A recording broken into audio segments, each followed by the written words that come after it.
বেশ কিছু কোরআনের আমি সূরা দেখেছি, যে আয়াতগুলো দেখেছি যেখানে আল্লাহ তাআলা বলেছেন যে নবী রসুলগণকে তিনি মাটি থেকে সৃষ্টি করেছেন এবং নবী রসুলগণ আমাদেরই মতো মানুষ, আমাদেরই মতো তাদের পরিবার আছে, তাদের বংশ আছে, তাদের মা আছে, বাবা আছে, সবাই আছে। তো এখন দেখা যাক, যেমন 2 নম্বর সূরা বাকারা এর 151 নম্বর আয়াত এবং 253 নম্বর আয়াতে এটি স্পষ্ট করে বলা আছে। 3 নম্বর সূরা আলী ইমরান এর 144 নম্বর আয়াতে স্পষ্ট করে বলা আছে। 4 নম্বর সূরা নিসা 150 নম্বর আয়াতে বলা আছে।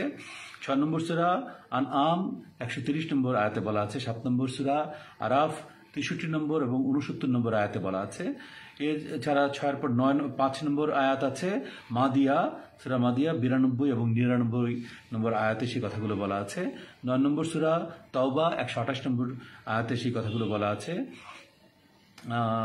14 নম্বর সূরা হচ্ছে ইব্রাহিম 4 নম্বর আয়াত এবং 11 নম্বর আয়াতে বলা আছে।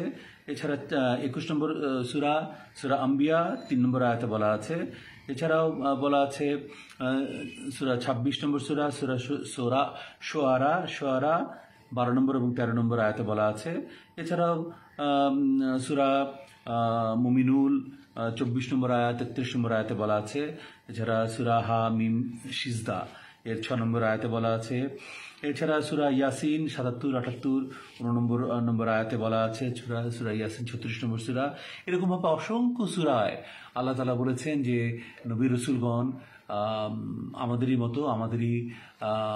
মতো তারা মানুষ, তারা মাটি থেকেই সৃষ্টি হয়েছে, আমাদেরই মতো তারা চলাফেরা করেন, আমাদেরই মতো তারা আহার গ্রহণ করেন, তারা আমাদেরই মতো হাটে বাজারে ঘুরে বেড়ান এবং মানুষের হেদায়েত প্রাপ্তির জন্য আল্লাহ তাআলা যে নির্দেশ তাদেরকে প্রদান করেছে সেগুলিই তারা প্রচার করে বেড়ান।